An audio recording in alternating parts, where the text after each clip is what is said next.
In the dense jungle of what is now southern Mexico, Guatemala, and Belize, hidden beneath centuries of tangled roots and undergrowth, there are cities.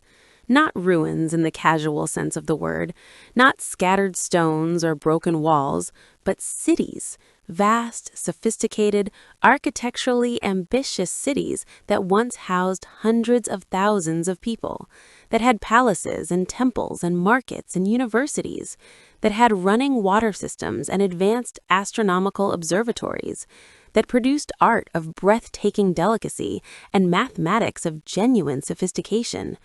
Cities that were, by any reasonable measure, among the most remarkable achievements of human civilization anywhere on Earth. And then, over the course of roughly 100 years between the 8th and 9th centuries of the Common Era, almost all of them were abandoned. Not conquered, not destroyed by war, not buried by volcanic eruption or swept away by flood, simply abandoned, left, walked away from. The people did not disappear. Their descendants are alive today, millions of them. But the cities, the extraordinary, towering, intricate cities, were given back to the jungle, and the jungle took them so completely that for centuries the outside world did not even know they had existed. This is one of the great mysteries of human history, the collapse of the classic Maya civilization. And it is a mystery that has fascinated scientists, historians, and philosophers for generations, not only because of what it reveals about the Maya, but because of what it might reveal about us. Settle in, pour your tea, and let us think about this together. To understand the mystery of the Maya collapse, we need to first understand what was lost, because I think the scale of the achievement is not always appreciated by people outside the field of Mesoamerican archaeology. The classic Maya civilization, which flourished roughly between 250 and 900 of the Common Era, was not a single empire. It was a network of independent city-states spread across a region roughly the size of Spain, connected by trade routes, diplomatic marriages, religious affiliations, and shared cultural practices. At its height, this network included cities of extraordinary ambition. Tikal, in what is now Guatemala, had a population estimated at perhaps 90,000 people at its peak. Its towering temples, some rising over 60 meters above the forest floor, were visible for miles across the jungle canopy.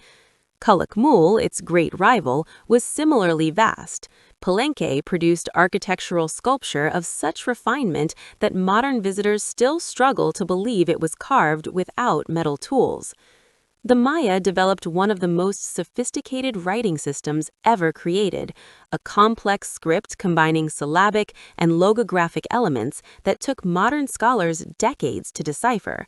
They were among the only pre-Columbian civilizations in the Americas to develop a fully functional written language. Their astronomical knowledge was extraordinary. They tracked the movements of Venus, Mars, the Sun, and the Moon with an accuracy that rivaled European astronomy of the same period. Their long-count calendar, which required tracking time across cycles of millions of years, remains one of the most mathematically sophisticated calendrical systems ever devised. And their mathematical system included the concept of zero, independently developed centuries before it reached Europe from India through the Arab world. This was not a primitive civilization stumbling toward complexity. This was a civilization at the height of its powers. And then, the abandonment. For a long time, the mystery of the collapse invited dramatic explanations: invasion, epidemic disease, catastrophic earthquake, a single decisive cause that brought everything crashing down in a moment. But the archaeological evidence does not support dramatic, single-cause explanations. The collapse was not sudden. It was not uniform across the entire Maya region. Different cities declined at different rates, in different ways, at different times. And the causes, as the evidence has accumulated over decades of increasingly sophisticated archaeological work, turn out to be deeply, uncomfortably familiar. Because the Maya collapse was not caused by something that arrived from outside. It was caused by something that grew from within. The first and perhaps most significant factor was environmental degradation. The classic Maya were sophisticated farmers. They developed advanced agricultural techniques, raised field agriculture in wetlands, terraced hillside farming, sophisticated water management systems that allowed them to feed large and growing populations in a tropical environment that was never naturally well suited to intensive agriculture. But intensive agriculture in a tropical environment has consequences. The Maya cleared forests at an extraordinary scale to create agricultural land and to fuel the enormous amounts of wood needed to manufacture lime plaster, the material that covered every surface of their temples and palaces. An estimated 20 trees were burned to produce enough fuel for a single square meter of plaster. Over centuries, this deforestation fundamentally altered the regional climate. Forests hold moisture, they regulate rainfall, they maintain the water cycle that feeds the rivers and lakes on which any agricultural civilization ultimately depends. As the forests disappeared, rainfall patterns changed, droughts became more frequent and more severe. And then the droughts came, severe, sustained, catastrophic droughts. Research published from cave stalagmites in Mexico, whose chemical composition records ancient rainfall patterns with remarkable precision, has revealed that the period of the Maya collapse coincided with a series of severe droughts, some lasting years, some lasting longer, occurring precisely at the moments when food security was already under strain from population pressure and degraded soils. But the drought alone does not explain everything, because other civilizations have survived drought. Other peoples have faced environmental stress and adapted. What made the Maya particularly vulnerable was a combination of factors that reinforced each other in ways that made adaptation extraordinarily difficult. The first and perhaps most significant factor was political fragmentation. The Maya city-states were in a state of almost constant warfare with each other. This was not simply territorial conflict, it was a deeply ritualized form of competition, bound up with royal legitimacy, religious obligation, and the capture of prisoners for sacrifice, that was embedded in the very structure of classic Maya society. And this constant competition had consequences that went beyond the battlefield. It diverted enormous resources, labor, materials, food, from productive use into military and ritual expenditure. It prevented the kind of large-scale coordination that effective responses to environmental crises typically require. When rivers dried up and crops failed, the city-states did not cooperate. They fought, they hoarded. And as conditions deteriorated, the competition intensified, because resources were becoming scarcer, because legitimacy was under pressure, because rulers who could no longer deliver prosperity needed military success to maintain their authority. It was a feedback loop, environmental stress increasing political conflict preventing effective response to environmental stress, each making the other worse. The third factor was perhaps the most subtle and the most philosophically interesting. The Maya elite, the rulers, the priests, the scribes, responded to the crisis not by changing the systems that were failing, but by doubling down on them. More temples were built during the late classic period than at any previous time. Monuments were erected at greater expense and on a grander scale. The rituals that were meant to ensure rainfall and royal legitimacy, rituals that included increasingly elaborate and costly performances, intensified rather than contracted. This is a pattern that the archaeologist Joseph Tainter has documented across many collapsed civilizations. A society under stress tends to solve its problems with the same kinds of solutions that made it successful in the first place. More complexity, more hierarchy, more investment in the systems that define the civilization's identity and legitimacy. And for a while, this can work. It can buy time. But when the underlying problems are structural, when the soil is truly degraded, when the water is truly gone, when the climate has genuinely shifted, adding more of the same solution does not solve the problem. It deepens it. It consumes the remaining resources.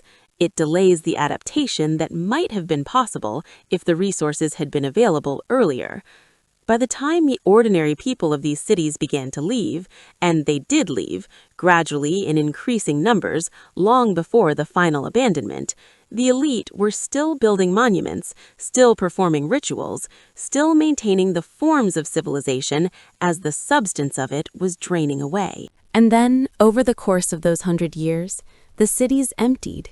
Not all at once, not dramatically, but steadily.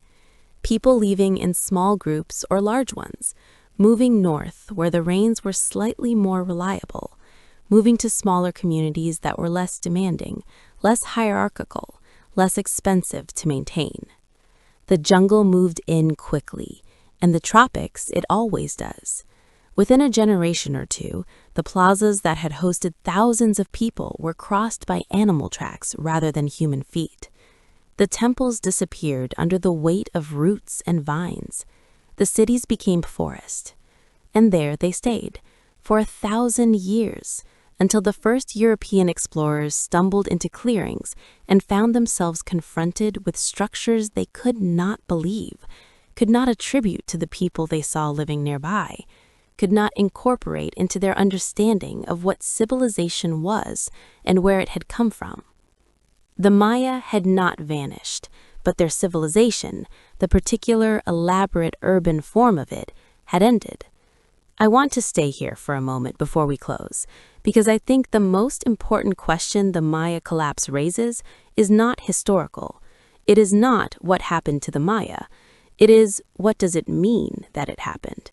What does it tell us about the relationship between complexity, environment, and resilience that matters for anyone trying to understand the world we are living in right now? Because the patterns are not obscure, they are not difficult to see. A civilization that degrades its environmental foundation faster than it can regenerate, that responds to increasing scarcity with intensified competition rather than coordinated adaptation, that doubles down on the solutions that made it successful even when those solutions are becoming part of the problem, that builds more monuments while the water table drops. These are not alien patterns. They are not specific to a particular culture or century. They are patterns that emerge from the logic of complex societies operating near the limits of their resource base. Patterns that have appeared in civilizations separated by thousands of years and thousands of miles. Patterns that, when recognized clearly and early enough, can be interrupted, adapted, changed, but only if they are recognized. The Maya did not fail because they were not intelligent. They were extraordinarily intelligent. They did not fail because they did not care about their civilization. They clearly cared enormously. They devoted their greatest minds and their greatest resources to its maintenance and elaboration. They failed, if failure is even the right word, because the knowledge they had, the institutions they had, and the social structures they had were not adequate to the problem they faced. Because the feedback loops between what they were doing and what was happening to their environment were too slow to be visible within any individual life. Because the political fragmentation that was rational for each individual city-state was catastrophic for the civilization as a whole, and because nobody with the knowledge and authority and collective will to act, acted in time.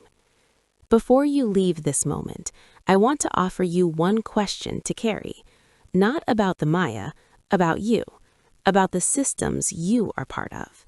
What feedback loops are currently too slow for you to feel, but are nevertheless accumulating consequences that will eventually become visible? And what would it mean to look honestly at those loops before the consequences make the looking unavoidable? That question, asked by a civilization, is the difference between adaptation and collapse. It has always been. This is GreenTea English. Thank you for thinking with me today. See you in the next one.